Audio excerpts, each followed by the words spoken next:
Presiden Jokowi tidak muncul saat ribuan massa berdemo di depan gedung DPR RI menolak revisi Undang-Undang Pilkada pada Kamis kemarin.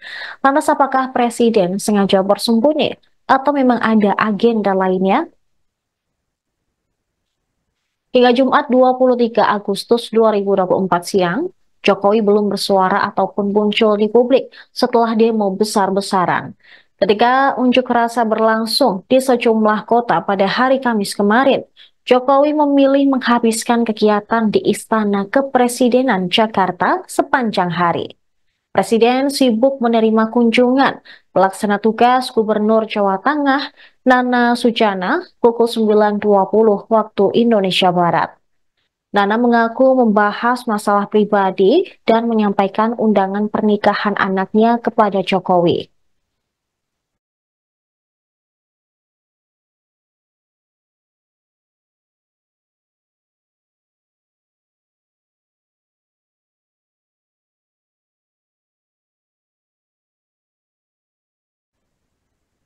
Di luar panas, di dalam dingin. Perumpamaan tersebut cukup menggambarkan kondisi politik Indonesia pada hari Kamis kemarin. Saat ribuan rakyat turun ke jalan memprotes pengesahan revisi Undang-Undang Pilkada, Jokowi malah membahas tambang dengan PBNU. Jajaran pengurus besar Nahdlatul Ulama, termasuk Ketua Umum Yahya Khalil Stakuf dan Rais Aam Miftahul Akhyar, menyambangi istana pukul 10.30 waktu Indonesia Barat.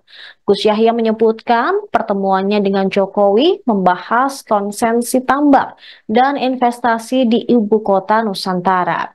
Dia pun mengaku sudah meminta waktu untuk bertemu dengan Jokowi untuk membahas rencana investasi di IKN.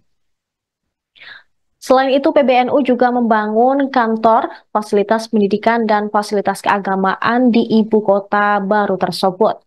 Kemudian, pada sore hari pukul 15.28, Menteri Keuangan Sri Mulyani giliran mendatangi Istana Kepresidenan. Tapi ia tak mau membeberkan apa saja agenda pertemuannya dengan Jokowi.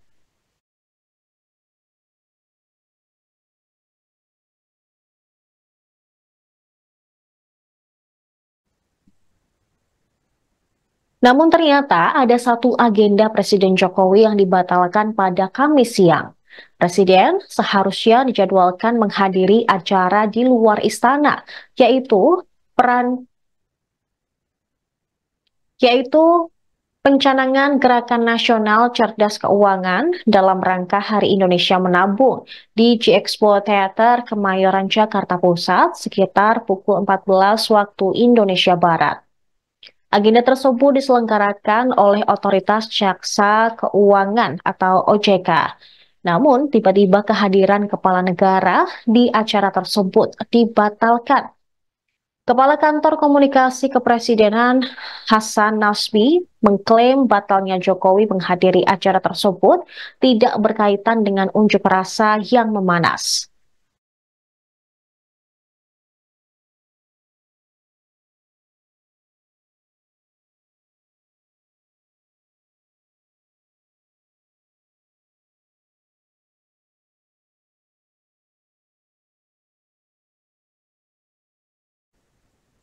Selain itu, Hasan Nasbi juga menegaskan pemerintah sama seperti DPR yang akan mengikuti aturan terakhir mengenai syarat pencalonan dalam Pilkada serentak 2024. Apabila pengesahan revisi Undang-Undang Pilkada tak kunjung dilakukan hingga 27 Agustus mendatang. Aturan terakhir yang dimaksud yakni putusan Mahkamah Konstitusi nomor 60 yang mengubah ambang batas persyaratan pencalonan di pemilihan kepala daerah atau Pilkada 2024 dan putusan tentang syarat ambang batas terendah usia calon kepala daerah dihitung saat penetapan pasangan calon di Pilkada. Menurut Hasan, sikap pemerintah dibatasi. Dalam menyikapi polemik aturan tersebut, pemerintah harus mengikuti undang-undang atau aturan yang baru. Diketahui sejumlah aksi demo menjamur di berbagai wilayah Indonesia untuk menolak revisi Undang-Undang Pilkada yang rencananya disahkan oleh DPR pada Kamis kemarin. Selain itu, aksi tersebut juga bagian dari aksi mendukung keputusan Mahkamah Konstitusi terkait putusan nomor 60 dan juga 70 tentang pilkada dan juga batas usia minimum calon kepala daerah. Diketahui pada demo kemarin, sejumlah massa mencoba untuk merangsek masuk hingga menjebol gerbang di depan, di belakang hingga di samping gedung DPR RI. Bahkan ada kabar bahwa sebagian massa ataupun pendemo ditangkap oleh pihak keamanan. Bahkan massa yang terlibat bentrokan dengan polisi dikejar, bahkan dipukul ketika mereka memasuki halaman gedung DPR RI. Kita melihat sebuah proses demokrasi yang luar biasa sedang terjadi di negara kita, tidak hanya di Jakarta tapi juga ada di berbagai daerah di Indonesia. Kita melihat ada mungkin hampir semua stakeholder terlibat sekarang ya dalam memainkan peran mereka sebagai memainkan peran mereka dalam demokrasi gitu. Jadi kita melihat bahwa MA dan MK sudah menjalankan peran mereka dalam sisi yudikatif ya. Kita juga melihat DPR sudah menjalankan peran mereka di bidang pembentukan undang-undang, dan kita juga melihat peran teman-teman media, peran civil society, masyarakat ya, mahasiswa yang memainkan peran mereka dalam demokrasi sebagai aktor demokrasi ya. Jadi kita melihat ini sebagai sesuatu yang luar biasa. Nah, teman-teman, di tengah tarik-menarik dan perbedaan pendapat, kita juga melihat bahwa bangsa kita ini sebuah bangsa yang besar, ya.